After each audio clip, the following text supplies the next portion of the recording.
jërë ngeen jëf ci seen kóolute ak seen teewlu mbokk yi yéen a ngi seetaan Tam-Tam sur la RTS 2 tey nag mercredi 15 septembre comme tous les mercredis dinañu ànd ak Aïcha Touré ci décoration dinañu àndi tamit ak Abdourahmane ci littérature comme tous les mercredis waaye tamit Aïcha Sarr dina ñëw ci univers des jeunes ñu fas yéene cee ànd ak ñoom waaye tamit am nañu ñaari invité yoo xamante ne dinañu teew ci plateau bi ki ci jiitu mooy Nourou Alamine il est professeur de philosophie au lycée de Tataguine à Fatick il est originaire du Ndiambour et précisément à Louga mbokk yi dañuy tàmbali suñu tam-tam dem régie dellu siwaat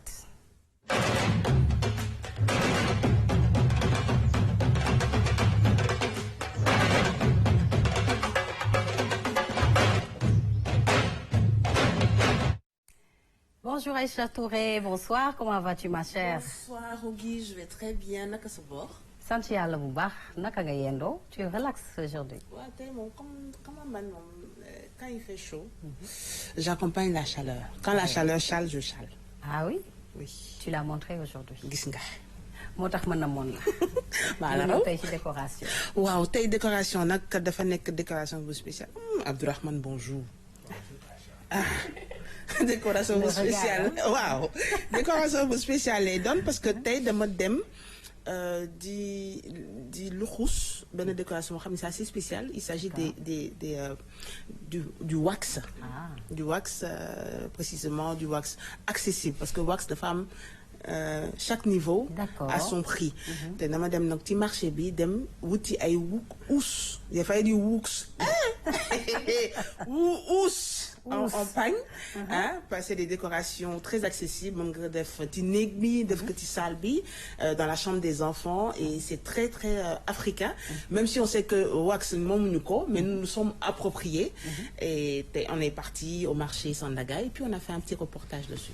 Ce sera tout à l'heure alors damay nuyu nag di dalal bu baax suñu invité muy Nourou Alamine Nourou maa ngi lay nuyu di kontaan ci sa teewaay ci plateau bi. asalaamaaleykum wa rahmatullah maa ngi lay fay di la ziar di ziar képp ku nekk si plateau bi di am kontante lool si ñëw wi leen si Tam-Tam. d'accord ci kanam dinañu ñëw ci waxtaan bi ak sa teewaay fii ci biir Tam-Tam damay am mbégte nag nuyu la charmante Aïcha Aïcha bonsoir. Rougui bonsoir. kontaan ci sa teewaay. maa ngi fi waaw maa la gën a kontaan Rougui di nuyu maa ngi nuyu ñu ma bokkal plateau di nuyu suñu invité Rougui namoon naa la. ci loolu ala raw yaa ngi ci jàmm. l'avis des jeunes. l'avis des jeunes waaw. tey lan la ñuy am. comme ni nga ko waxee tey dama nekk ba tey ci li nga xam ne moom mooy la passion chez les jeunes donc ma andi benn jeune talent boo xam ne.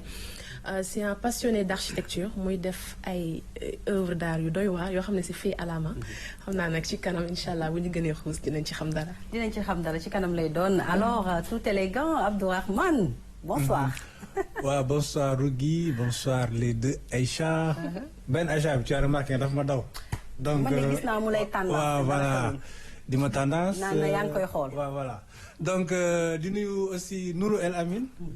nga xamante ne tey moom mooy suñu invité ci safar bi nga xam ne dañoo toll période de safar donc ak livre bi mu tuddee ko Khadim et Rasoul une poésie une symphonie céleste din si ñëwaat ak moom ak et puis dañoo fas yéene accompagner tout ce qui est littérature religieuse ci weeru safar bi jàpp màggal bi parce que bari na ñi nga xamante ne soit dañuy bind sur les religions au Sénégal wala sur les confréries au Sénégal et cetera et puis dina am yeneen yoo xamante ne ni dañ ñëw ci biir ak Tam-Tam alors bu ñu jógee ci loolu war nañu wax aussi suñu benn écrivain boo xamante ne Aïcha Bissalma mi ngi naan ma teel anniversaire am anniversaire écrivain boobu mu naan Chimamanda Ngozi Adichie tur bi dafa xaw a naqaree kii mais on va voir exemple tur bi naqaree bàyyil ma yem ci Chimamanda boobu moom neex na ma voilà moom li ci def nag bàyyi naa ko ak yow alors c'est une jeune femme qui écrit elle a beaucoup de succès maanaam xam nañ ko ci àdduna bi yëpp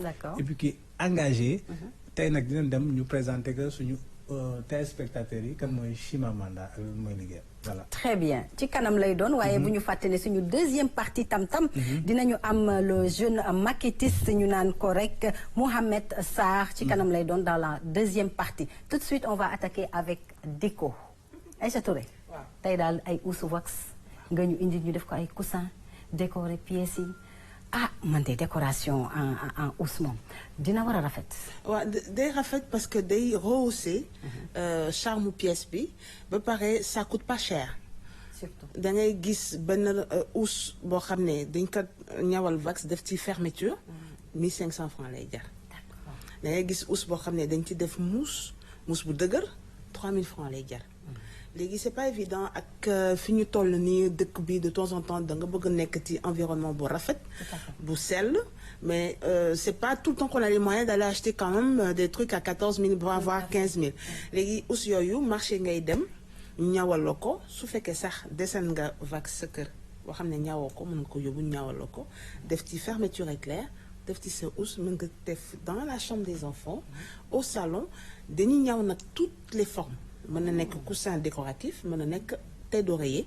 très bien mën na nekk sax salon revêtu mais tey moom dañuy dem galerie fii Sandaga tase ak benn couturier boo xam ne Ousmane Bari la tudd. Ousmane Bari daal moo ñu expliqué lu tax déco mu def ko coussin.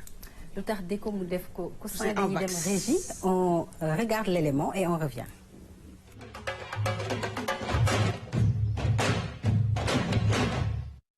man dama am idée boobu depuis daaw man xaaral ma def coussin wax damay gis gars yi jaay coussin nii man ne ko xaaral man tam ma def ko ci wax loolu moo tax gars yi ñu ngi koy ñëw toujours wax suñu itaaget le plus souvent itaaget mooy du furi may def ñetti façon coussin bu mag mooy 45 sur 45 ak coussin bu yem 45 sur 38 ak coussin yu ndaw yi tuuti yi 30 sur 30 rafet na te aare na yomb na tamit su ma chargé complet 3000 waaw bu ma chargé wul 1500 toutes les couleurs am na lii mën naa ko jaay 1500 mais bu chargé bi 3000 la.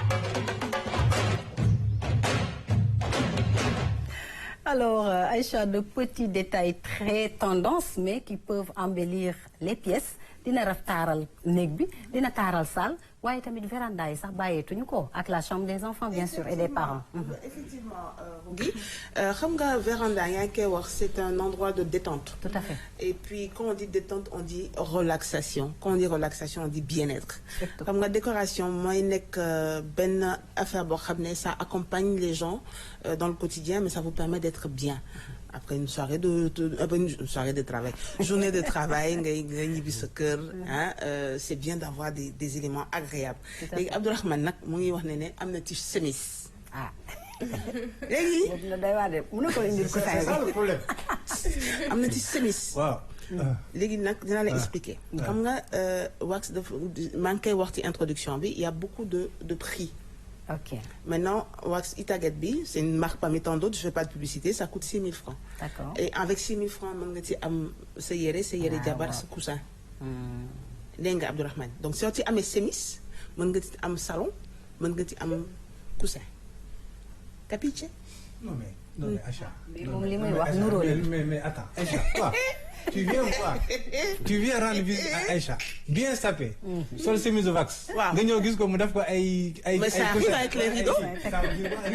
voilà. metti na de. ça pose problème. Mais non, ça pose aucun problème. Ah. Léegi dañuy bàyyi wax bi ci yére. def ko déclinaison. Mais le bazin c'est quoi à la base? C'est des nappes de table. mais c'est que tu apportes là c'est du wax. Oui. Ah, ok. Maintenant wax dafa am qualité wax. am na Itaget am Uniwax am na des wax qui coûtent 90 000 francs. mais imagine tu vas dans un resto. les tables les. Oui mais je fais selfie. ça le décor c'est. Non, ça me dérange ça pas. te dérange Non, Rougui Obiola. mais c'est vrai de noonu rek nga mën a def Non, tamit. damay def selfie. foofu. mais mais léegi. ça c'est pour Aïcha Touré moom elle est un peu spéciale on me comprend. mais Abdourahmane léegi. chemise am boobu. bu ko solee ñëw seet si la. fekk yow nga am les mêmes coussins à la maison. tu as aménagé ça ci sa véranda. xale yi di ci fo. di tànnante coussin yi. léegi mu sol vax bi ñëw toog. waaw ma dalal ko jox ko jus mu naan. ñu waxtaan. tegal ko coussin yi ci wetam. waaw day rafet. alhamdulilah wax si loolu. Nourou. maa leen di ziyaaraat encore di rafetlu bu baax concept bi parce que aussi man li tax projet boobu neex ma mu di consommer local la. Consommer local la parce que aussi dañoo nekk ci société boo xamante ni ci nous sommes trop dépendants. Nous sommes trop dépendants du point de vue du manger, du point de vue du vêtir, même du point de vue de la pensée. Il faut que ñu am suñu indépendance boobu te indépendance du rek ay wax ay jëf la. Donc retourner à nos valeurs, à nos sources, donc da ci am solo. Da ci am solo bu baax a baax. Alors Aïcha, coussin yi c'est très tendance. te dañ koy gis léegi fu nekk. léegi même des tableaux murales. dañ koy uusee des canapés. ci jardin bi ci véranda bi fépp foo dem c'est top tendance léegi yow nga def sa taille-basse bu baax ñu fekk ñu tegal lalal la benn nappe en wax. la même couleur mais c'est vrai que c'est tendance hein, c'est fun. waaw c'est fun sànq maa ngi doon suivre Aïcha ak Abdourahmane c'est vrai que man xaw ma non mais man damay xaw a partager avion parce que c'est un peu kii tamit boo ñëwee ci set si Aïcha toog ci canapé boo xam ne moo méngoog li nga sol donc comme li Aïcha wax li ngay mën mooy juste photo mais Rougui pour revenir à ta question c'est très tendance parce que y a les couleurs donc déjà dafay bu nekkee comme ni ko Aïcha waxee ci benn pièce boo xam ne dafa gai laa koy waxee c'est-à-dire dafa amul couleur donc voilà c'est fade donc day baax nga def coussin yu mel noonu te wax ku ne xam ne c'est coloré te bëri na type comme li Aïcha wax def say coussin yu baax def ko décorer ko sax sa nekk wala sa benn salon plateau télé yeeg yooyu noonu yëpp bu ñu ko ci mënee def parce que dafa bokk ci li nga xam ne moom mooy déco et c'est très important maanaam aspect couleur bi moo ma ci neex parce que ku ci nekk xam ne ni Vax c'est la diversité des couleurs et des motifs.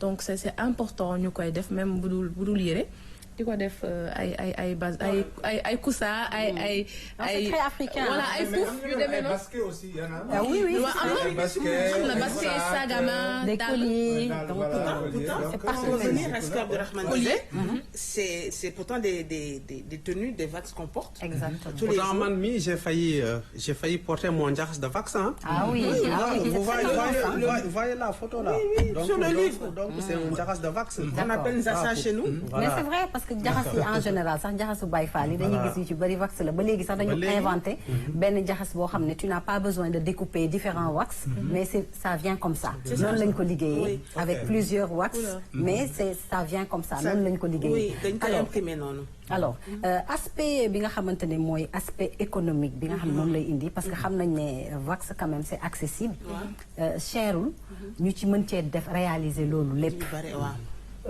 ñoom ban impact la ñu gis sur le plan économique.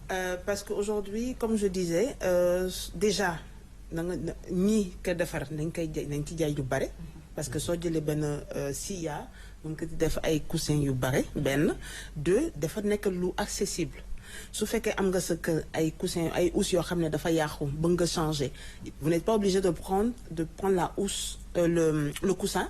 mën nga jël sa Vax 1500 soo fa demee marché bi ñu ñawal ko et puis y a la fermeture donc da ngay dindi fóot weer defaat donc le point de vue économique c'est ça il y a aussi l'aspect propreté surtout parce que mën nga ko fóot chaque 2 ou chaque 3 jours maintenant fóot bi te dafa am yoon on ne lave pas le wax comme on lave les autres tissus voilà day yëbb maintenant il y a certains pagne qui voilà du yëbb mais il est conseillé soo amee sa housse wax ou n'importe quel wax nag ci def dans l'eau de rinçage un peu de vinaigre pour pouvoir conserver la couleur.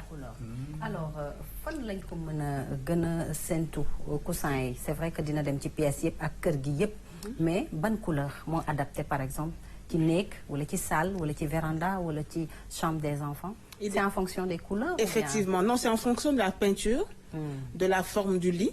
D'accord. De la forme du salon su fekkee love sofa la c'est-à-dire un salon ou un fauteuil où il y a 2 pièces da ngay def benn coussin boo xam ne rëyul juste pour agrémenter une couleur beige une couleur fade une couleur neutre nga def bogolan léegi soo amee sa néeg une grande chambre à coucher il y a des plaies couverture en wax nga def sa comment on appelle ça encore le traversin en wax et puis laisser les autres couleurs donc ça apporte une touche chic à la chambre à coucher et flashy voilà et donc ça c'est gai donc dans la chambre à coucher le plaid peut être en wax dans la chambre des enfants idem coussin yi mën na nekk wax aussi et puis sur la véranda soo amee sa gan mu am cale d'eau nga def ko benn coussin en wax bu tuuti parce que nee na ce reportage bi nee na dafa am dimension yëpp Et les designs aussi, forme aussi, étoiles, ça peut être des étoiles,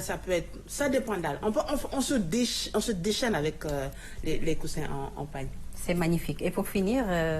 Alors, pour finir, je voulais recommander sur nos téléspectateurs, ils nous suivent d'aller au marché, se faire des coussins en wax. Maintenant, tu sais, Abdourahmane, c'est pas de ma faute. Si tu as des chemises en pagne et que tu vas rendre visite à quelqu'un, mais sache que pagne, bon, c'est décliné surtout dalle, fauteuil. Maintenant, si tu t'en vas là-bas et que tu ressembles au salon, comment on va faire? Qu'est-ce qu'il faut faire? Comment ça, quoi? Hein?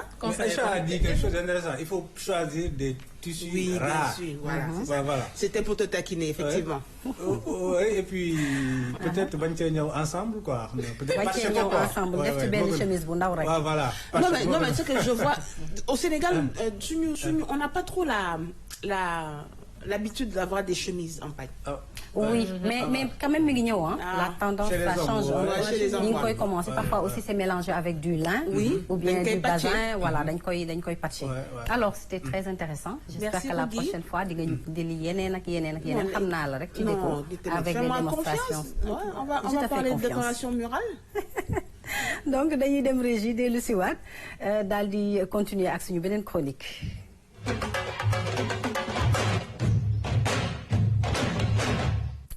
Alors ni ñu ko junjee sànq ci suñu sommaire rek Abdourahmane dans littérature tey dañuy waxtaanee œuvre bi nga xamante ne Nour Al Amin def na ko muy Khadim et Rassoul mu nekk benn recueil de poèmes nga xamante ne ça porte sur le safar et ça tombe bien puisque ñu ngi nekk ci weeru safar mooy weeru Magal Magal dans le 18 Safar.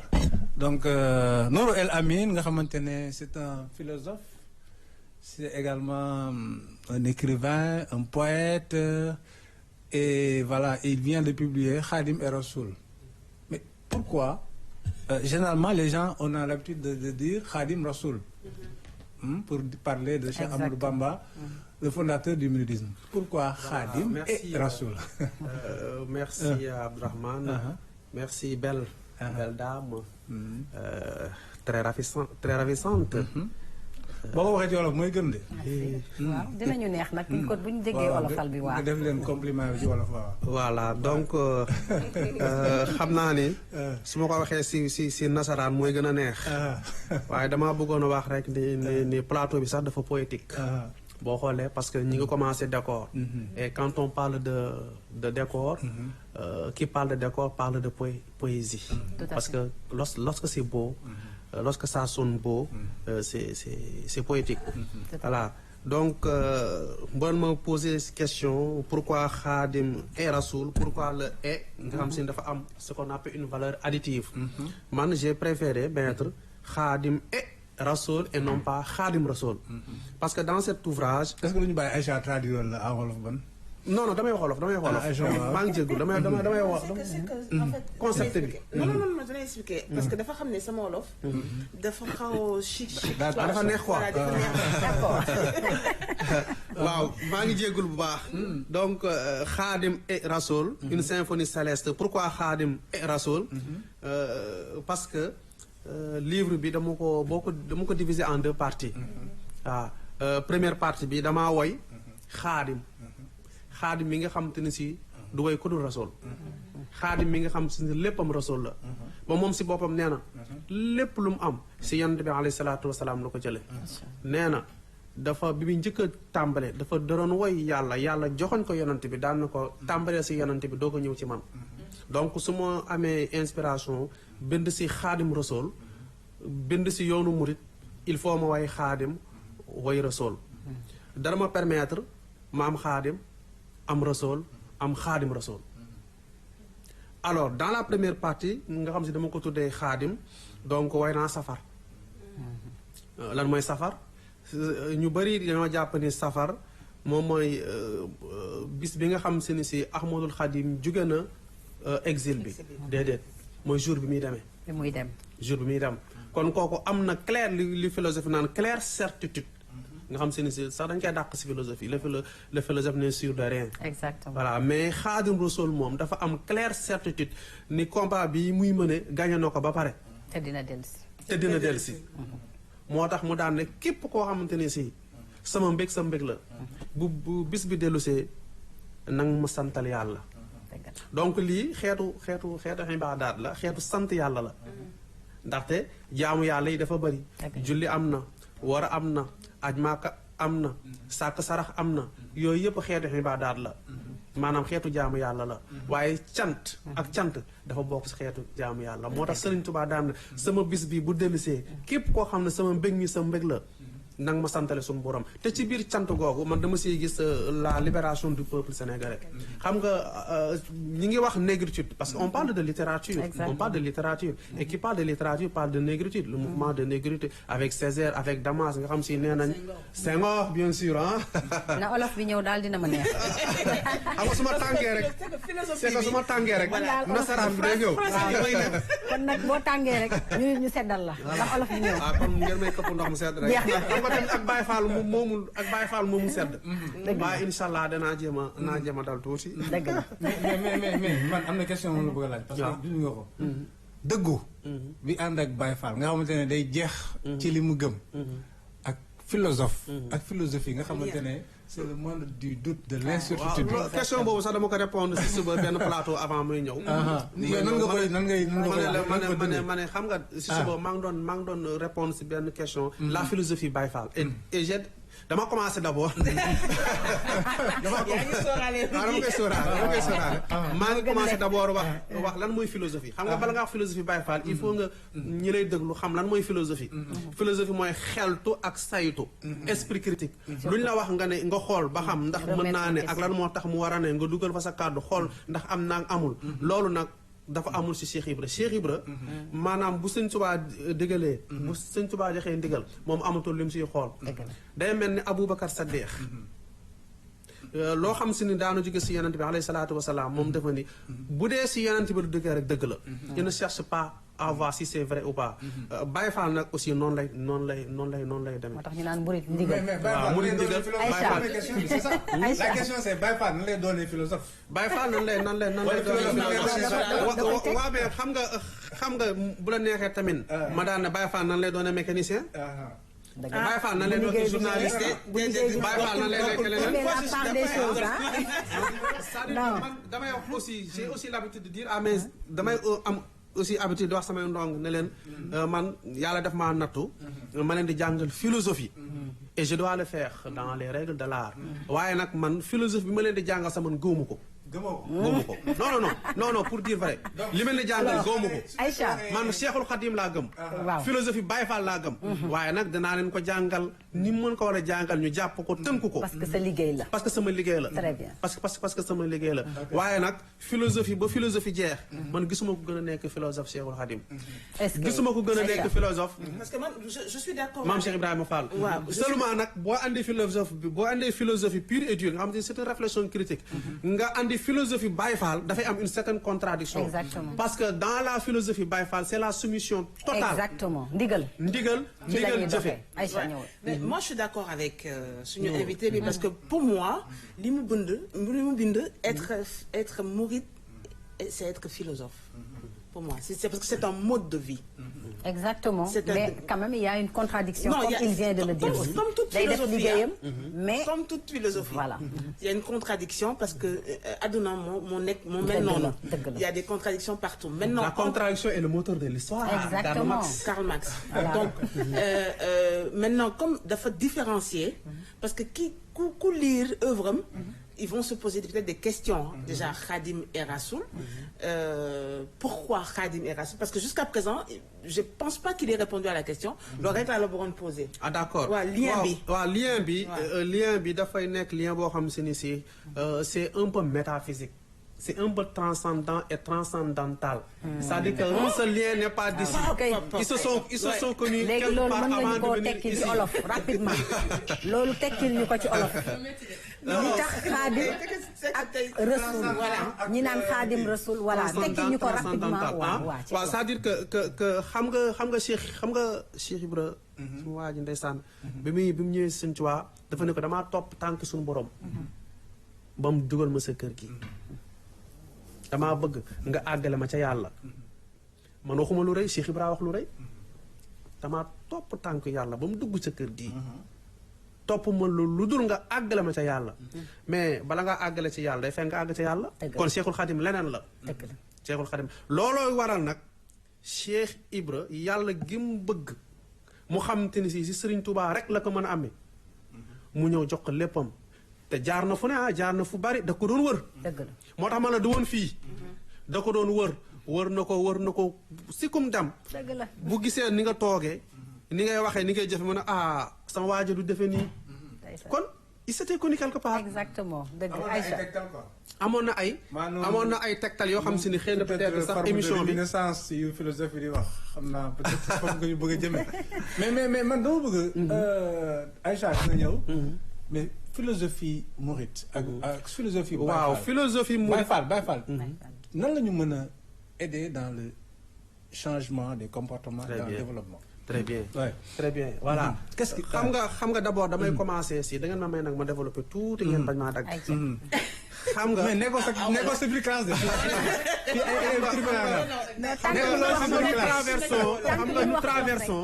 xam nga ñuy traverse benn monde boo xam si ni c'est un monde déchiré par une crise métaphysique maanaam dañoo nekk si jamono jo boo xam si ni dafa sonn dafa lompoñ kenn xamatul foo jëm nit ñaa ngi reyante fii nit ñaa ngi reyante fee maa lay moom maa lay noot maa la gën da nga war nekk sama gannaaw maa la gën juddu maa la gën der moom la Amin Malouf doon wax les identités meurtrières waaw voilà les identités meurtrières léegi nag Cheikh Ibra ñëw andi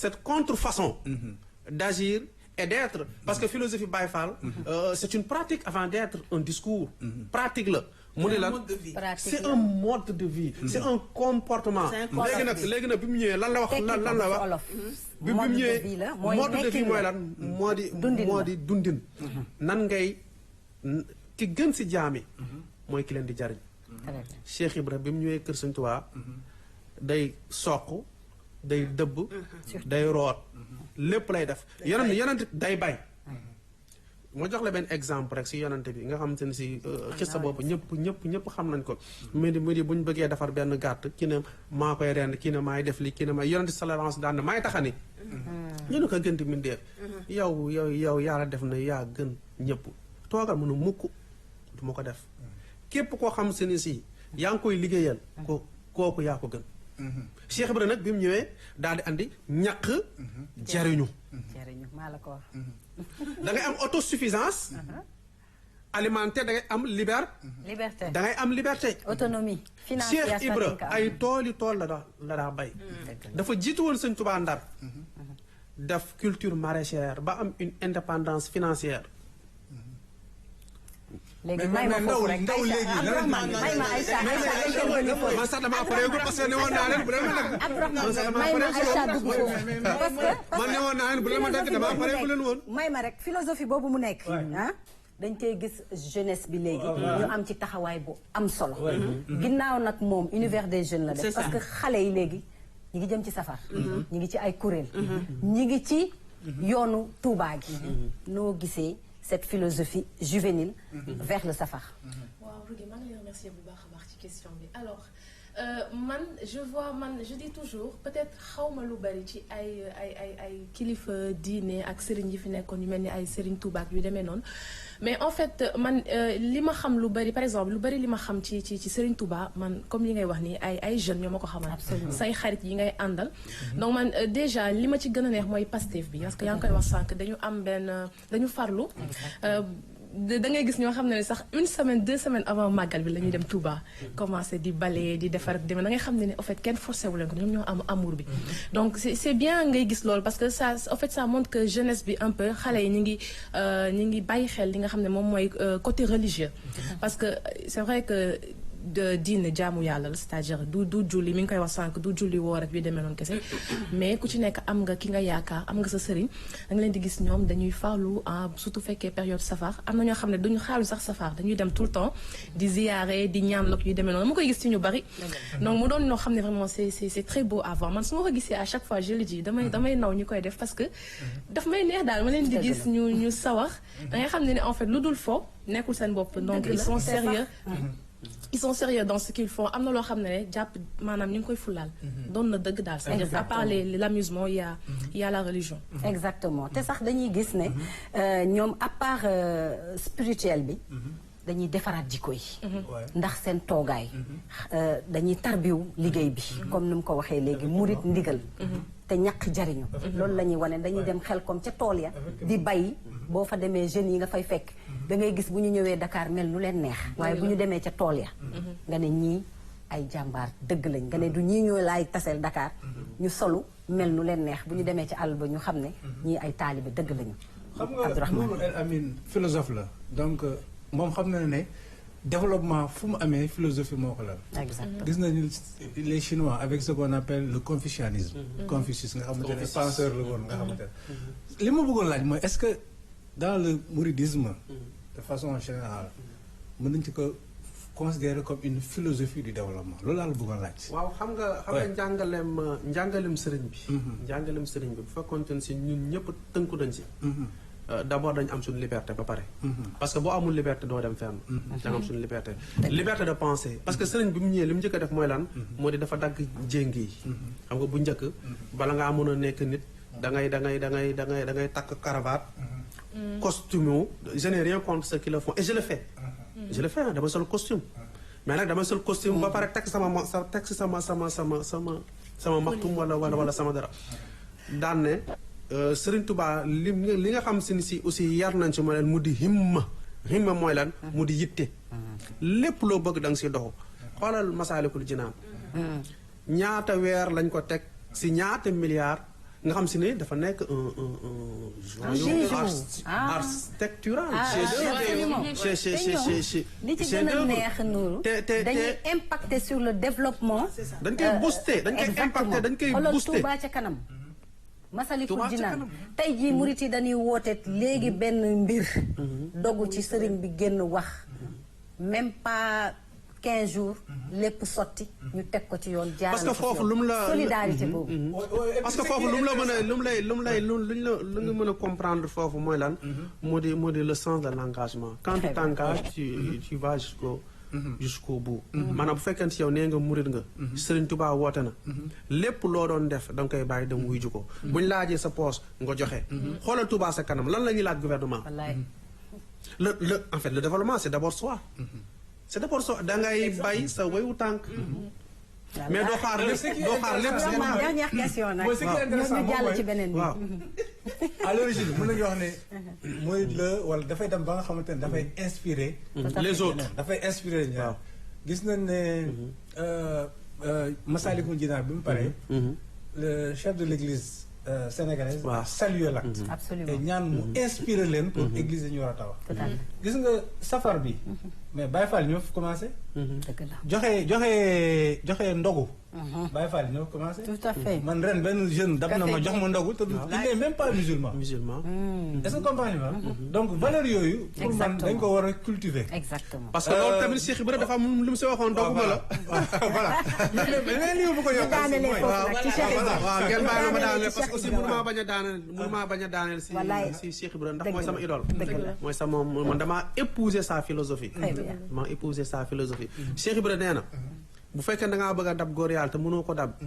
bindal deel mu bind deel mënu ko bindaatel deel mu bind daal mënu ko dabe ndab. dabe ndab soo bëggee dab góor yàlla yi te mënoo ko def si julli mënoo ko def si woor joxeel lekk. joxeel lekk xam ngeen li ñu wax si tabax li ñu wax si diggante tabax juma ak jox nit mu lekk. absolument waaw gis nga fii ñaata nit ñoo fi yore ay milliards ñaata nit ñoo fi taxawaalu amuñu luñ lekk la meilleure manière de servir Dieu c'est de passer par ces créatures. Merci beaucoup. Merci, c'était magnifique, hein, Abdourahmane. Oui. On Donc, passe à Mamba. Ça tombe bien, il parle d'engagement. Exactement. Et également, peut-être que même aussi, son engagement, il le vit dans sa religion, dans sa foi. Et ce n'est pas contradictoire. Voilà. Donc, foi et raison aussi ne sont pas contradictoires. Exactement. Pape Jean-Paul II, Ouais, le Pape pape. Jean-Paul II dit foi et raison, Ouais. c'est comme deux ailes d'un même oiseau. Ok. Pape Jean-Paul II loolu la wax. Gauche et droite. ne loolu mooy foi. ñooy demandoo. waaw yàlla sax dafa ni. xam leen ma doog leen maa jaamu. waaye nag su ma sañoon. danaa déclamer benn poème bala ñoo dem. Mais vers la fin, après rek balaa ngay tàggatoo rek nga may ñu ko rapidement. On part voilà. da nga jël safar ba 18 safar. Après nga jël après dañu ci ñëwaat. d'accord. Chima. léegi ñu ñëw ci Chimamanda. Exactement. nga xamante ne benn écrivain la écrivaine ñoom la ñuy wax. Waaw. Les femmes maintenant aujourd'hui engagées. waaw parce Mais que les femmes c'est que écrivaine dafa jeexul quoi. écrivaine dafa jeexul. non mais pourtant ça passe hein. Oh waaw maintenant léegi on a tendance à mettre à féminiser. On regarde l'élément. On regarde l'élément. Pour en discuter plus amplement. Voilà. Voilà. Chimamanda Ngozi Adichie mu ngi juddu ci weerum septembre ci atum 1977 màggee ci dëkk bi ñuy wax Nsukka ci sud-est Nigéria. Chimamanda def na ay jàngat ci médecine ak pharmacologie bu mu amee fukki at ak juróom-ñeent ci la génn Nigéria dem États-Unis boobu la tukki jàngam ci communication ak science politique moo ko waraloon ci université Drexel ca Philadelphie. atum 1997 ci la génne téere duppee ko décision at ba ca topp mu génne pièce théâtrale bu tudd For Love of Biafra. Raaya jot na ko am ci nouvelle bu mu jotoon génne bu tudd You in America. Hibiscus doon téere bi fësal xarañteem ci littérature ca atum 2003 jëw yu rafet yi mu am ci téereem bu njëkk tax nañu duppee ko meilleure œuvre fiction ca Royaume-Uni ci atum 2004 boobi la téere tamit jot nañ ko duppee raaya meilleur prix livre prix littérature ca Royaume-Uni sax ak yeyoo di xeex ak yelleefu jigéen Chimamanda jot nañ ko woo ci remise de diplôme université Harvard ak Yale ca atum 2018 ak 2019 mu doon jigéen ju ñu ràññee di xeex racisme ak jigéen taxawaayam ci société. Chimamanda doon jigéen ju xarañ.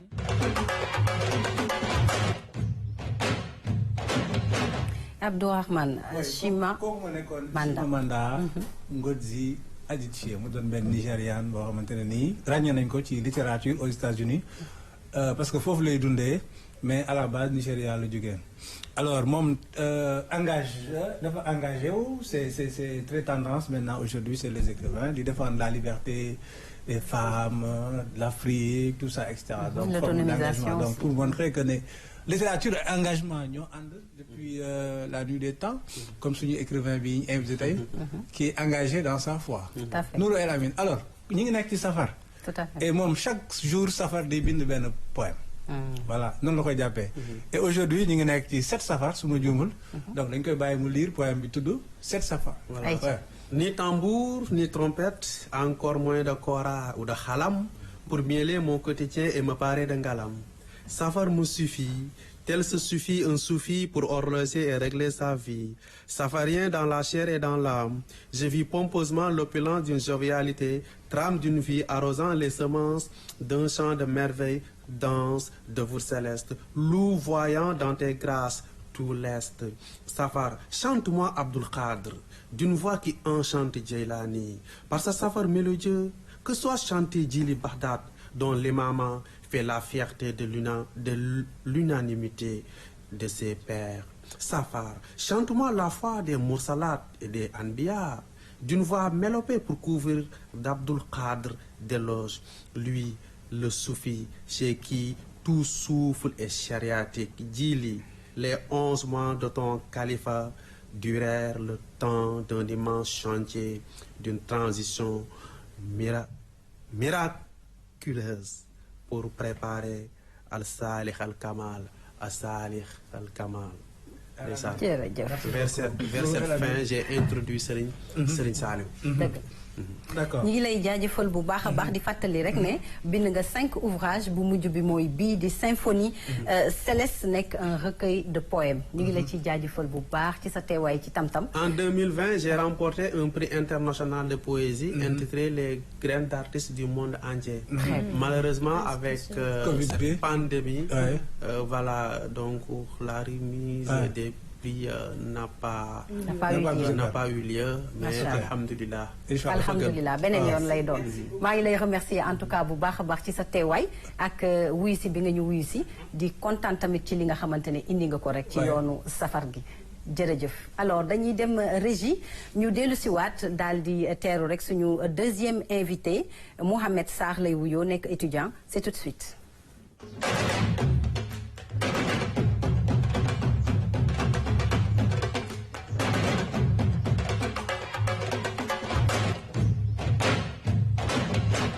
Alors pour rappeler rek ni moom il est étudiant en multimédia internet et communication à l'UVS de Thiès kooku nag il est aussi en deuxième année et à ses heures libres il est maquettiste kooku mi ngi wuyoo Mohamed Sarr moom la ñuy dalal ci deuxième partie bi Mohamed maa ngi lay nuyu di la bàyyi nga nuyu.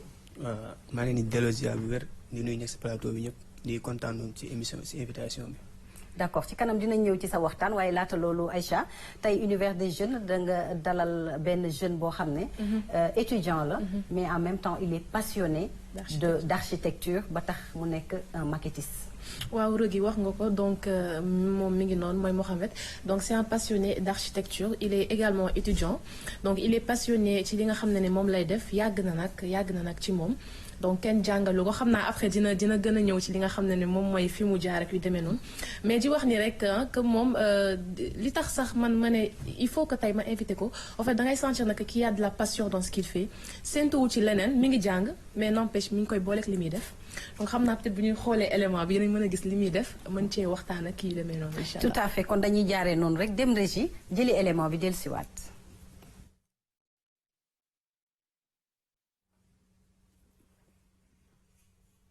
alors ñu ngi koy gis ni à l'œuvre sax mu nekk di defar ay makkatam Aïcha. voilà mi ngi noonu Rougui donc mu defar li nga xam ne moom mooy Massalikul Jinaan defar itam benn building bu mu tuddee building Serigne Touba comme invité bi ñu fi dalaloon sànq. donc lii yëpp mu koy def c'est un travail artistique c'est un travail fait à la main. donc moom rek moo koy def kenn du ko ci jàppale donc da koy defar ba noppi daal di ko peinture ak yu demee noonu. donc bu doon loo xam ne Rougui c'est très beau à voir parce que da ngay yaakaar ni en fait peut-être il est aidé wala da koy defee neneen mais en fait c'est fait à la main tout est fait à la main c'est un travail manuel. semaine passée maa ngi andi cinéma tey moom ma andi li nga xam ne rek mooy talent artistique bi. donc mi ngi noonu ça se voit à l'écran. def na yeneen. yi nga xam ne bon jotuñu ko wane ci élément pas que mu gudd.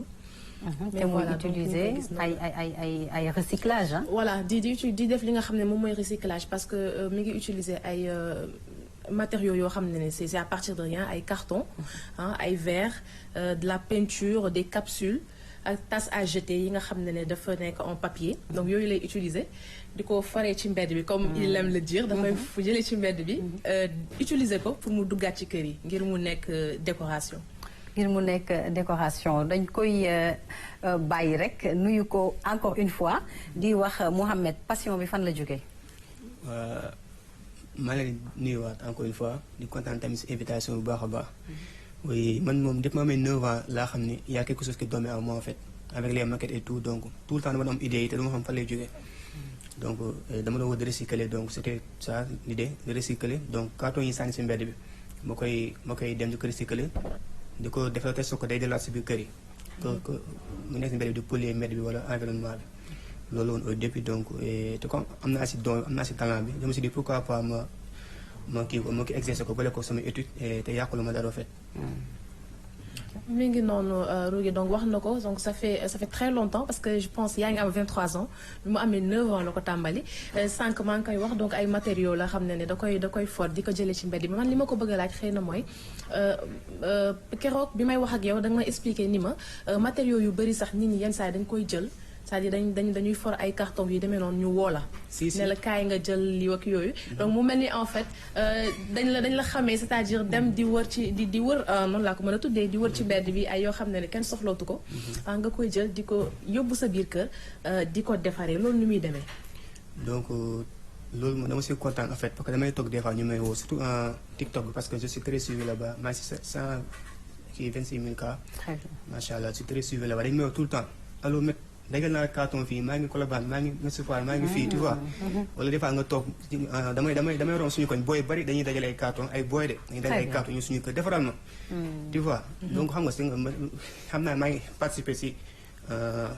environnement bi déjà parce que tey suñu koñ booy lu ñu fort que ça soit que des matières plastiques lu ñu fort dañuy ñëw indi suñu kër dañ may xaar bu ma yeewu ñuy am defaral lii tu vois donc dama si content en fait di nga ça fait plaisir en même temps tey maa ngi influencé ay jeunes dans le côté positif maa ngi influencé ay jeunes dans le côté positif. Alors Aïcha. Alors Mohamed tase nañu il y a cette semaine ci coulisses RTS yi donc gis naa li ngay def man dama bëgg a laaj tu es étudiant dans quel domaine?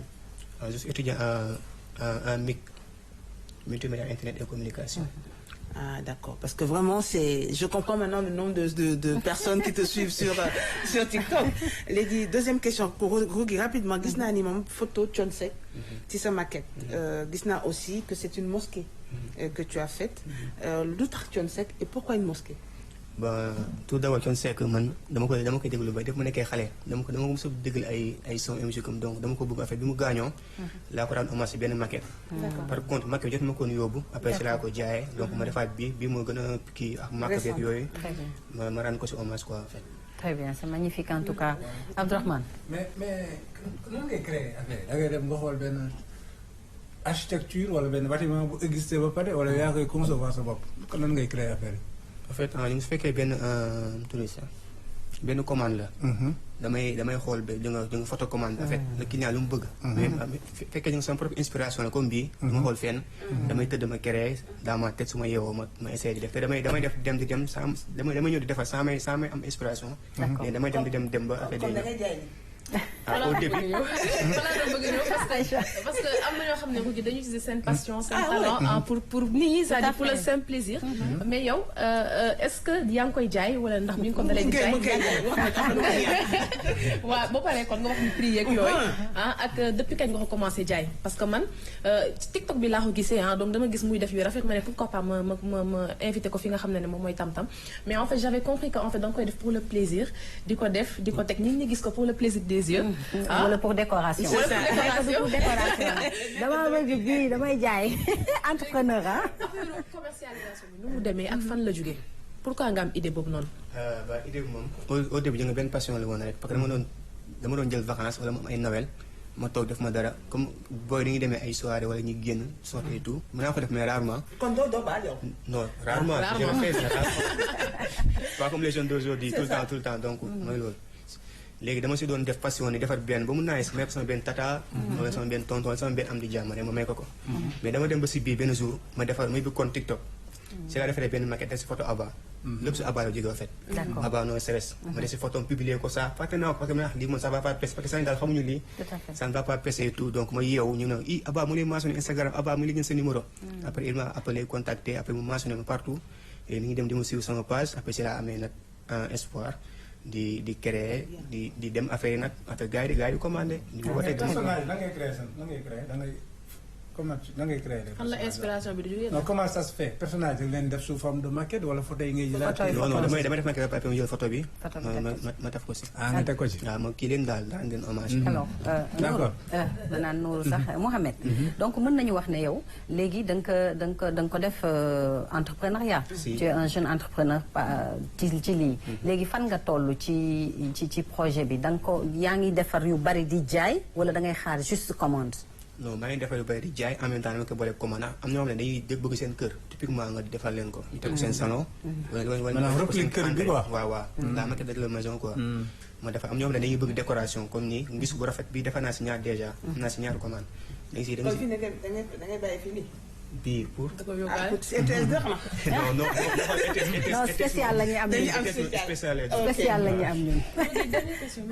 vas-y ñu ngi koy seen nii xaw ma ndax yéen a ngi koy gis dafa mel ni lu am vert xaw ma seetu la miroir xaw ma verre la waaw c'est des baies vitrées. c'est joli waaw. pourquoi ce choix là pourquoi du verre pourquoi nga def je sais pas pourquoi defoo lépp mu nekk parce que li yëpp carton la. rugi li yëpp carton la.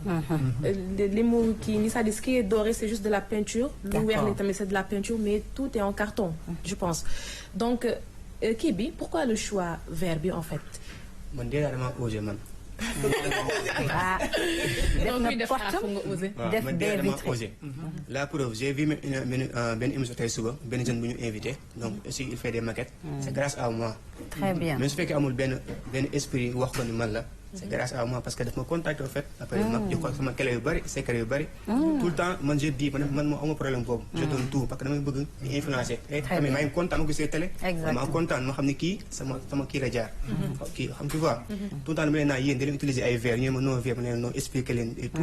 noo koy ranger si biir. noo ko dégg noo ko defee lépp donc man damay oser man tout le temps damay innover damay romb dara sax. c'est magnifique ma romb dara ma gis nga xam ne lii war naa ko sol pour sama maquette yi.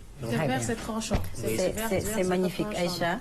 vraiment c'est magnifique xanaa peut-être nga rapproché wu rek ci ñu mel ni PAVI projet d'appui et de valorisation des initiatives entrepreneuriales ñooñu ci état bi la ñu bokk ci nguur gi la ñu bokk te gis nañu entrepreneuriat des jeunes fi mu toll nii et des femmes ni ci nguur gi tegee tànkam jàpp ci bu baax fas yéene jàppale rek ndaw yi boo leen rapproché xëy na yëf yi dina gën a jëm kanam te loolu lañ lay ñaanal en plus des études li nga indi woon am na solo dañ lay bàyyi nga tàggatoo ba beneen yoon nga indiwaat leneen rek. waaw Rougui donc maa ngi lay remercier bu baax a baax di remercier Trondo di remercier Abdourahmane di ko remercier moom itam di wax ni Maître Maquette la ko ñi gën a xam. d'accord Maître Maquette. donc sur TikTok et Instagram. très bien donc il se fait. tu n'as pas fait la jàngaloo architecture ngay jàng communication mais peut-être benn question la. non mais je suis convaincue que di nga ko def. dinaa ko def c'est juste instant maa ngi liggéey di épargner parce que architecture dafa cher. donc su ma si amoon benn aide bi. dafa cher mais maa ngi liggéey di épargner pour. bëgg naa def à l'avenir parce que tamit c'est ça que je. les études d'architecture très bien. donc comme li Rougui li mu wax am na solo di ko wax ni peut-être na continuer jàngam bañ a bàyyi li nga xam ne parce que ñoom souvent bu ñu jëlee loo xam ne dafay laal xaalis rek dañuy bàyyi jàng. concentré wu ci y a pas que l'argent donc continuer parce que c'est un don ça se voit depuis 9 ans te waxu ko parce que bi muy wax ni que ci kii la doon fowee paquet sucre. paquet sucre ci la doon démarrer ba tey mi ngi réagir. c'est magnifique donc maa ngi remercier ñëpp di remercier mbokk téléspectateurs ñu doon seetaan Rougui foog ma remercier ki ma solal. bien sûr. foog ma remercier ko. oui waaw gis nga donc moom ma solal donc à chaque fois su ma ñëwee émission tam-tam moom may solal donc mi ngi tudd Fall Shop nekk fi nga xam ne moom mooy Wakam donc ku bëgg ci tenue yu yaa jax nga mën a du ma sol lu ñaaw. donc da koy daal di woo au 78 294. 29 04 mi ngi Wakam di ko remercier bu baax a baax ci li nga xam ne nii. fa la jaar très belle robe. merci Abdourahmane. li nga indi comme d'habitude. j'étais plongé dans ce livre. Oui, je vois. Franchement, avec l'ambiance du safar. Exactement. Et c'est un livre très exalté. Maanaam inspiré quoi. Exactement. Par le donc di remercier ñëpp Nourou El Amin nga xamante ne mën na ko suñu invité tey rappeler aussi maison d'édition bi les éditions Seguima. D'accord am na solo ñu def liggéey bu rafet ci wàllu littérature et cetera di leen jox rendez-vous di encourager notre jeune talent là. nekk voilà la maison avec piscine de Aïcha là aux Almadies. nga defal ko maquette. Merci pour l'introduction merci Rougui. Merci Aïcha. maa ngi remercier téléspectateurs yi di remercier ñi ma bokkaloon plateau di leen di jox dig daje vendredi pour affairage sur Tam Tam. Merci Mohamed. oui merci à vous benn petit mot ma remercier sama yaay. bien sûr di ko remercier bu baax sonn na si man trop. dëgg yàlla Assou Diaw di remercier suñu waa dëkk yëpp waa Guéraw di remercier sama parrain tonton Cheikh Sadibou Diouf ak tamit sama xarit yëpp Serigne l'officiel et tout macha allah maa ngi nuyu ñëpp. jërëjëf alors nous notre clin d'œil de ce soir va vers notre équipe technique ñu ngi leen di remercier yéen ñëpp dañuy jël nuyoo bi nag teg ko ci loxo Del Malick mu séddale leen ko yéen ñëpp ñu ngi leen di ñaanal guddi jàmm ba suba à la même heure sur la même chaîne la RTS 2 nekk leen ci jàmm.